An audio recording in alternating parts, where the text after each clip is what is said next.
Hi friends, कैसे हैं आप लोग। आई होप कि आप सब अच्छे होंगे और मैं भी अच्छा हूँ। Welcome to legal administrator. आज हम chapter 4 union and its territory के साथ आगे बढ़ते हैं। ऑलरेडी हमने 3 चैप्टर्स कंप्लीट कर लिए हैं। अगर आपने नहीं देखी होंगी तो वो वीडियोस भी यहीं कहीं पड़ी होंगी, आप देख लीजिएगा। तो आपको इतना ध्यान रखना है कि आर्टिकल 1 से 4 तक यूनियन एंड इट्स टेरिटरी के बारे में डिस्क्राइब करता है। उसी में सारे 1, 2, 3, 4 आर्टिकल्स में ही यूनियन एंड इट्स टेरिटरी के सारे प्रोविजंस वगैरह हैं। तो ये किस में आता है? पार्ट 2 ऑफ द कॉन्स्टिट्यूशन में आता है। इसमें एक्चुअली में पूरा डिस्क्राइब किया हुआ है पार्ट 2 में कि हमारी कंट्री के कौन कौन से स्टेट हैं और कौन से स्टेट की बाउंड्रीज कहाँ कहाँ है, वो सब कुछ डिस्क्राइब किया हुआ है। तो ये चारों आर्टिकल हम देख लेते हैं, इससे रिलेटेड जो है छोटे मोटे प्रोविजंस प्रोसीजर्स जान लेते हैं। तो ये चैप्टर जो है हमारा एक लेक्चर में ख़त्म हो सकता है। ठीक है, आर्टिकल 1 से हम स्टार्ट करते हैं बिना टाइम वेस्ट किए। आर्टिकल 1 जो है it describes India that is Bharat as a union of state rather than a federation of state. ये स्टेटमेंट आपको हूबहू याद रखनी है, ठीक है। एकदम इसमें थोड़ी भी मिस्टेक नहीं होनी चाहिए, कोई चेंजेस नहीं। India that is Bharat is described as a union of state rather than a federation of state. सबसे पहले आपको देखनी है कि यहाँ इंडिया भी लिखा हुआ है और भारत भी लिखा हुआ है। तो स्टार्टिंग में बात चली कि आखिर कौन सा नाम हमें जो है हमारे कंट्री को सूट करता है, कौन सा नाम हमें सेलेक्ट करना चाहिए। तो 2 नाम आए, इंडिया और भारत। तो बताया गया कि इंडिया जो है ये मॉडर्निटी को सिग्निफाई करता है, मॉडर्नाइजेशन लेकर आएगा, और भारत जो है ये रूरल एरिया को सिग्निफाई करता है। तो आखिर कौन सा नाम सेलेक्ट किया जाए, तो बाद में कंक्लूजन निकला कि नहीं, दोनों ही नाम रख दिया जाता है, और इसीलिए इंडिया दैट इज़ भारत, तो दोनों ही नाम ले लिया गया। तो हमारी जो कंट्री है तो वो यूनियन ऑफ इंडिया है, ये फेडरेशन ऑफ इंडिया नहीं है, यूनियन ऑफ इंडिया है। तो ऐसा क्यों है हम देखते हैं। तो भीमराव अंबेडकर साहब ने 2 रीजंस दिए इसके, ठीक है। फर्स्ट रीज़न उन्होंने दिया कि ये हमारा कंट्री जो है ये एक यूनियन इसलिए है क्योंकि यूएसए की तरह हमारे सेंटर और स्टेट के बीच में कोई भी किसी भी तरीके का एग्रीमेंट साइन नहीं किया गया है। जैसे यूएसए में 50 स्टेट्स हैं, तो सेंटर और स्टेट के बीच में वहाँ पर एग्रीमेंट साइन किया हुआ है कि इस फील्ड में जो है सेंटर काम करेगी और इस फील्ड में जो है स्टेट काम करेगी। वो दोनों एक दूसरे के काम में इंटरफेयर नहीं करेंगे और जो भी चीज़ें हैं। तो इस तरीके का कोई भी एग्रीमेंट हमारे स्टेट और सेंटर के बीच में हमारी कंट्री में नहीं है। ये फर्स्ट रीज़न हो गया कि हमारा कंट्री फेडरेशन ऑफ स्टेट क्यों नहीं है। सेकंड हो गया कि no right to secede from the federation. हमारा कोई भी स्टेट का अगर मन हो गया कि नहीं अब जो है हमें एक नई कंट्री बनानी है और अब हमें निकलना है या दूसरी कंट्री में मिलना है, हमें निकलना है, तो वो चीज़ वो नहीं कर सकते हैं। वो चीज़ हमें उन्हें जो है हमारे यूनियन में ही रहना पड़ेगा, वो इंडिया में ही रह सकते हैं, वो सिसीड नहीं कर सकते हैं, फेडरेशन से बाहर नहीं जा सकते हैं। तो ये दोनों रीजन्स भीमराव साहब ने दिया है। और ये चीज़ आपको ध्यान रखनी है कि टेरिटरी ऑफ इंडिया जो है ये वाइडर एक्सप्रेशन है। ये काफ़ी बार पूछा गया है यूपीएससी में कि टेरिटरी ऑफ इंडिया जो है एक बिगर एक्सप्रेशन है देन यूनियन ऑफ इंडिया। तो वाई इज इट सो, हम देखते हैं कि टेरिटरी ऑफ इंडिया जो है टेरिटरी ऑफ इंडिया और यूनियन ऑफ इंडिया। तो टेरिटरी ऑफ इंडिया जो है एक्चुअली में इसमें जो है क्या क्या चीज़ आते हैं और इसमें क्या क्या चीज़ आते हैं हम देखते हैं। तो टेरिटरी ऑफ इंडिया में आते हैं हमारे यूनियन के में जितने भी स्टेट्स हैं, ठीक है, स्टेट्स हैं जितने, वो भी आते हैं। हमारी यूनियन टेरिटरीज़ हैं वो भी आती हैं। और अगर मान के सपोज़ कि हमने कल के डेट में किसी और कंट्री को या किसी और एरिया को एक्वायर कर लिया, तो वो भी जो एरिया हमने एक्वायर किया है वो भी टेरिटरी ऑफ इंडिया में ही आएगा। और यूनियन ऑफ इंडिया जो है इसमें सिर्फ और सिर्फ स्टेट्स आते हैं, जो भी स्टेट्स अभी हैं हमारे, वो सिर्फ स्टेट्स यूनियन ऑफ इंडिया में आते हैं। तो इसीलिए ये जो है टेरिटरी ऑफ इंडिया जो है बड़ा एक्सप्रेशन है और यूनियन ऑफ इंडिया जो है छोटा एक्सप्रेशन है, ठीक है। आर्टिकल 2 क्या है? तो आर्टिकल 2 जो है establishment of new states that is not part of India. तो आर्टिकल 2 सिंपली जो है नए स्टेट्स के फॉर्मेशन की बात करता है जो कि इंडिया का पार्ट नहीं है।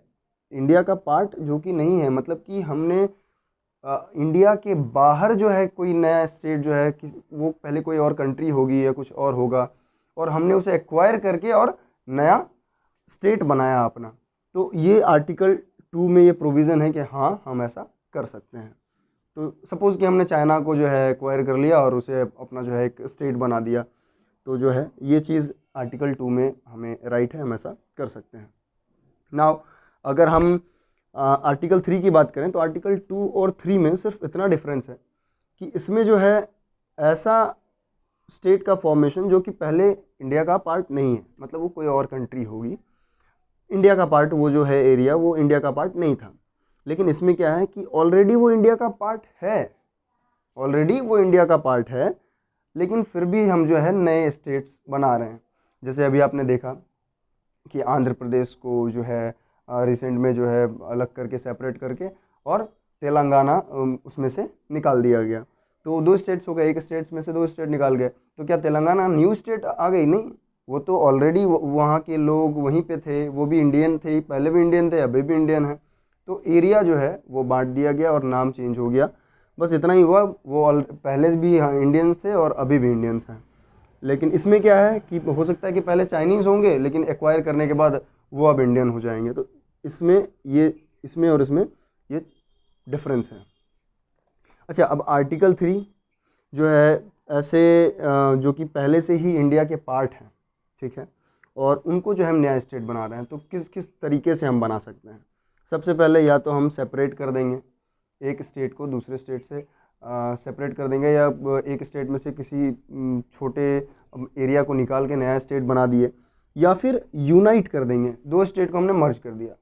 For example we must Bihar and Jharkhand and make them a separate state, तो फिर ये भी चीज़ हम कर सकते हैं। या फिर हम क्या कर सकते हैं कि किसी एक पर्टिकुलर स्टेट के एरिया को इंक्रीज कर दिया हमने, या किसी एक पर्टिकुलर स्टेट के एरिया को डिक्रीज कर दिया, तो कुछ चेंजेस हमने की, तो एक नया स्टेट हो गया वो।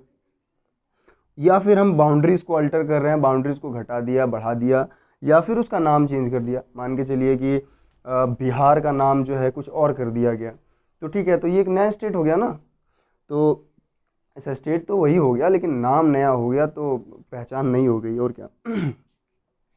और जो है ये चीज़ आपको याद रखना है, इसलिए इंडिया को जो है बोला जाता है it is indestructible union of destructible states, मतलब कि हमारा जो स्टेट है वो कितना भी चाहे टूट सकता है, कितना भी चाहे टूट सकता है, हमारे 28 से 29 से 30 40 50 हज़ारों स्टेट्स बन सकते हैं, लेकिन वो चाहे कितने भी स्टेट्स बन जाएं, वो हमारे यूनियन का ही पार्ट रहेगा, वहाँ के लोग इंडियंस ही रहेंगे, और वो इंडियन ही कहलाएंगे, वो इंडिया के ही पार्ट रहेंगे। तो इसीलिए तो states are destructible but union is indestructible. लेकिन यूएसए में जो है स्टेट भी उनका इनडिस्ट्रिक्टेबल है और उनका यूनियन तो इनडिस्ट्रिक्टेबल है ही, मतलब कि उनका स्टेट भी टूट नहीं सकता है। तो as you know the agreement is done between the centre and the states, तो ये चीज़ है। तो अब हम आर्टिकल 4 देखेंगे, और जो भी चीज़ें हम देखते हैं अगले स्लाइड पर आगे बढ़ते हैं, ठीक है। अब हम आर्टिकल 4 देखते हैं, तो आर्टिकल 4 हमें ये कहता है कि कोई भी चेंजेस आर्टिकल 2 में आर्टिकल 3 में हम चेंजेस कर रहे हैं। आर्टिकल 2 में हमने क्या किया, किसी कंट्री को एक्वायर किया और उसे स्टेट बना दिया, तो एक चेंज हुआ, हमारी यूनियन में चेंज होगा। या फिर आर्टिकल 3 में हमने क्या किया, नाम को चेंज कर दिया, एरियाज़ को इंक्रीज डिक्रीज कर दिया किसी भी स्टेट की, तो हम उसमें भी कुछ चेंजेस कर रहे हैं अपनी यूनियन में, अपनी स्टेट्स में। तो आर्टिकल 4 ये कहता है कि वो सारे चेंजेस जो आर्टिकल 2 और 3 में हैं, उन चेंजेस को करने के लिए किसी भी तरीके की अमेंडमेंट की ज़रूरत नहीं है, वो सिंपल प्रोविज़न सिंपल मेजोरिटी से जो है वो पास किया जा सकता है, और कोई भी अमेंडमेंट करने की ज़रूरत नहीं है। आर्टिकल 368 में जो भी अमेंडमेंट करने पड़ते हैं, तो उसके अंडर जो है कोई भी अमेंडमेंट नहीं करना पड़ेगा। आर्टिकल 368 एक्चुअली में ये बोलता है कि अमेंडमेंट करना पड़ेगा, तो आर्टिकल 4 बोलता है कि नहीं, इसके ये जो आर्टिकल बोल रहा है वो चीज़ इस पर अप्लाई नहीं होती है, ठीक है। नाउ हम देखते हैं कि हमारे स्टेट्स का इवोल्यूशन कैसे हुआ है। जो भी स्टेट्स आज हम देख रहे हैं, ये एक ही बार में तो इतने बन नहीं गए, तो ये स्टेट जो है एक एक करके बने हैं, और कैसे कैसे इवोल्यूशन हुआ हमारे स्टेट का वो हम पूरा जानते हैं। सबसे पहले आपको पता है कि कुछ एरियाज़ जो है वो गवर्न किए जाते थे गवर्नर्स के द्वारा, कुछ चीफ कमिश्नर्स के द्वारा, कुछ प्रिंसली स्टेट्स हुआ करते थे। तो प्रिंसली स्टेट्स एक्चुअली में तो वो वहाँ के प्रिंसेस रन करते थे, लेकिन वो जो है कुछ ना कुछ नजराना दिया करते थे ब्रिटिश को, उसको खुद ही रन करने के लिए। तो अगर इनडायरेक्टली देखा जाए तो वो प्रिंसली स्टेट्स भी जो है उनके ही कंट्रोल में था, ब्रिटिश के ही कंट्रोल में था। राजा महाराजा जो भी थे उस वक्त वो सारे ब्रिटिश के कंट्रोल में थे, वो नजराना दिया करते थे। तो हम देखते हैं कि प्रिंसली स्टेट जो है उनके सामने बात रखी गई कि या तो आप इंडियन डोमिनियन में शामिल हो जाओ, या आप पाकिस्तान डोमिनियन में शामिल हो जाओ, या फिर आप अपना खुद का कोई खुद का अपना अलग स्टेट बना लो, अलग कंट्री बना लो, तो जो भी मर्जी हो। तो मेजोरिटी ऑफ जो प्रिंसली स्टेट्स थे वो सारे जो है मर्ज हो गए, कोई बहुत सारे चले गए पाकिस्तान डोमिनियन में और बहुत सारे आ गए इंडियन डोमिनियन में। तो उसमें से जो तीन थे, हैदराबाद, जूनागढ़ और कश्मीर, तो ये तीनों शामिल नहीं हुए। तो फिर आपको पता है कि जो है पुलिस एक्शन के द्वारा हैदराबाद को जो है इंडिया में जो है मर्ज कर लिया गया, जूनागढ़ को जो है रेफरेंडम के द्वारा, और कश्मीर को इंस्ट्रूमेंट ऑफ एसेशन के द्वारा जो है इंडिया में मिला लिया गया। तो ये ध्यान में रखनी है ये चीज़ कि किस जगह को किस एक्शन के द्वारा जो है किया गया है। नाउ 1950 में जो है ये जब बात चली कि अब स्टेट्स का फॉर्मेशन करना है, कैसे करना है, तो एक प्लानिंग तैयार की जाती है ना कि अभी क्या है, उसको किस तरीके से बांटा जाएगा। तो उस तरीके से जो है क्या किया गया कि 1950 में जो है 4 पार्ट में टोटल एरिया को 4 पार्ट में डिवाइड किया गया। कैसे किया गया? तो जो भी गवर्नर्स के प्रोविंस थे, 9 थे, ध्यान में रखनी है, 9 गवर्नर्स के प्रोविंस थे, उनको पार्ट ए में रखा गया। प्रिंसली स्टेट्स, उनको पार्ट बी में रखा गया। चीफ कमिश्नर्स प्रोविंस, उनको पार्ट सी में रखा गया। और अंडमान एंड निकोबार, जो कि बाद में एक्वायर किया गया था, उसको अकेला पार्ट डी में रखा गया। तो फिर उन सारे को रख के फिर जो है सबको मर्ज करके और एरियाज़ को डिवाइड करने की बात हुई कि अब जो है ये सबको मर्ज कर दिया जाएगा और फिर एरियाज़ को डिवाइड किया जाएगा। तो अब फिर जो है बात उठने लगी कि अब किस बेसिस पे जो है हम स्टेट का फॉर्मेशन करेंगे। ठीक है, क्या वो लिंग्विस्टिक बेसिस पर करेंगे, लैंग्वेज के बेसिस पर कि एक लैंग्वेज का एक स्टेट, इस बेसिस पर करेंगे, कम्युनिटी बेसिस पर करेंगे, तो किस बेसिस पर करेंगे? तो जो है लिंग्विस्टिक बेसिस पे ही बात की गई कि लिंग्विस्टिक बेसिस पे करते हैं। पीपल का भी डिमांड था, इंडियन पीपल का, कि लिंग्विस्टिक बेसिस पे जो है हम करते हैं, जिसके लिए धार कमीशन जो है 1948 में इस कमीशन को इस्टेब्लिश किया गया कि जो है आप देखिए कि जो भी चीज़ें हैं कि हम लिंग्विस्टिक बेसिस पे कर सकते हैं, क्या पॉसिबिलिटी है या जो भी है। तो धार कमीशन ने जो है, एस.के. धार इसके चेयरपर्सन थे, और 1948 में ये कमीशन आया था। तो इन्होंने जो है रिजेक्ट कर दिया कि it's not a good idea कि हम जो है स्टेट का फॉर्मेशन लिंग्विस्टिक बेसिस पर करें। तो इसको इन्होंने एक अच्छा आइडिया नहीं माना। ठीक है, तो फिर लोगों की डिमांड थी, करना था, तो ठीक है, उसी ईयर 1948 में जो है JVP कमेटी बनाई गई। J for Jawaharlal Nehru, V for Vallabh Bhai Patel, Sardar Patel जिन्हें हम बोलते हैं, और पी फॉर पत्ता भी सीतारमैया। तो ये तीनों के नाम पर ही JVP कमेटी नाम रखा गया है, और ये तीनों ही उस कमेटी के मेंबर थे। तो इन्होंने भी सेम चीज़ धार कमीशन के जैसे इन्होंने भी बोला कि नहीं, it's not a good idea, linguistic basis पे फॉर्मेशन नहीं होनी चाहिए स्टेट्स की। फिर जो है आपको ध्यान में रखनी है कि 1953 में जो है आंध्र प्रदेश से जो है तेलुगु स्पीकिंग तेलुगु या तमिल, नहीं सॉरी, तेलुगु स्पीकिंग पीपल को जो है अलग कर लिया गया, आंध्र प्रदेश से अलग कर लिया गया, और फिर जो है एक डिफरेंट जो है स्टेट बना लिया गया। और जिसकी वजह से कि अब बात हो गई, अब तो एक नींव रखा गई कि अब जो है लिंग्विस्टिक बेसिस पे तो बन गया, 1953 में ये काम हुआ। तो जो है फिर बात हुई कि नहीं, बना दिया जाए। तो फजल अली कमीशन जो है, तो इनको जो है स्ट्रिक्ट बात बोल दी गई कि बनाना ही है, इस बार जो है आप रिजेक्ट नहीं करना है, इस चीज़ को हमें बनाना है। आप बताओ पॉसिबिलिटी कैसे है, क्या है उसमें, प्रॉब्लम्स क्या हैं, वो बताओ। तो फजल अली कमीशन ने जो है 1953 में ये इस्टेब्लिश किया गया था, कमीशन आया था, और इसके चेयरमैन थे फजल अली साहब, और इसके 2 और मेंबर्स थे, अभी हम उसके बारे में डिस्कस करेंगे। लेकिन इन्होंने जो है इस चीज़ को एक्सेप्ट कर लिया कि ठीक है, लिंग्विस्टिक बेसिस पर आप बना सकते हो, लेकिन ये जो चीज़ है कि 1 लैंग्वेज 1 स्टेट, ये चीज़ जो है उन्होंने रिजेक्ट कर दिया कि 1 लैंग्वेज 1 स्टेट ये फॉर्मेशन नहीं होना चाहिए। लिंग्विस्टिक बेसिस पर आप बनाओ, लेकिन एक लैंग्वेज का ही एक स्टेट होगा, इस तरीके से नहीं होना चाहिए। आगे हम देखते हैं जो भी चीज़ें हैं तो अगले स्लाइड में। अब नेक्स्ट स्लाइड में ये चैप्टर ख़त्म ही हो जाएगा। ठीक है, आगे बढ़ते हैं। चलिए अब हम अंतिम पड़ाव पर हैं, लास्ट पहुंच गए हैं, और छोटी छोटी चीज़ें हम ध्यान में रख लेते हैं। जैसे एक चीज़ है कि जो हमने बताया कि 1953 में जो है फर्स्ट लिंग्विस्टिक बेसिस पे स्टेट बना, कौन? आंध्र प्रदेश। किसको अलग करके? तेलुगु स्पीकिंग पीपल को अलग करके मद्रास से। ठीक है, उसके बाद फिर हम देखते हैं स्टेट रीऑर्गेनाइजेशन एक्ट 1956 और 7th कॉन्स्टिट्यूशनल अमेंडमेंट एक्ट 1956। इन दोनों की से जो है 14 स्टेट और 7 यूनियन टेरिटरी, सॉरी 6 होना चाहिए, 14 स्टेट्स और 6 यूनियन टेरिटरीज को क्रिएट किया गया 1 नवंबर 1956 को।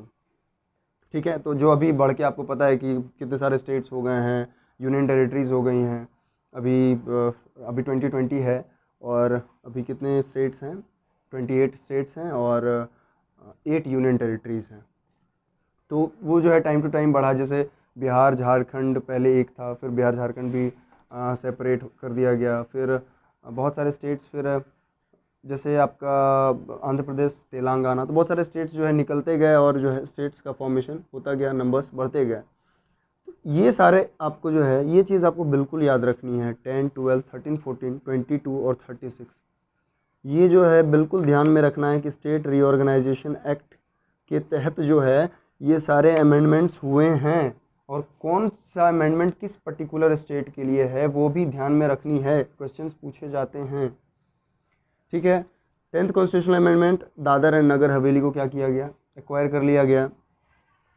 उसके बाद 12th कॉन्स्टिट्यूशन अमेंडमेंट जो है गोवा और दमन को एक्वायर कर लिया गया। गोवा आपको पता है कहाँ से, पोर्तुगीज से हमने एक्वायर किया था। फिर 13 कॉन्स्टिट्यूशन अमेंडमेंट एक्ट जो है इसमें हमने स्पेशल प्रोविज़न नागालैंड के एडमिनिस्ट्रेशन के लिए दिया। 13 में 14 कॉन्स्टिट्यूशनल अमेंडमेंट एक्ट में पुडुचेरी को जो है फुल फ्लेज स्टेट बना दिया गया। ठीक है, एक स्टेटहुड का दर्जा मिल गया उसे। 22nd कॉन्स्टिट्यूशनल अमेंडमेंट एक्ट के तहत मेघालय जो है एक स्टेट बनाया गया। मेघालय पहले असम में ही था, तो असम में से मेघालय को निकाल दिया गया और एक अलग सेपरेट स्टेट बना दिया गया। फिर 36 कॉन्स्टिट्यूशनल अमेंडमेंट एक्ट जो है ये सिक्किम को जो है इसने दर्जा दिया स्टेटहुड का। तो ये तो ठीक है, हमारा चैप्टर यहाँ पे ये खत्म हुआ, समाप्त हुआ।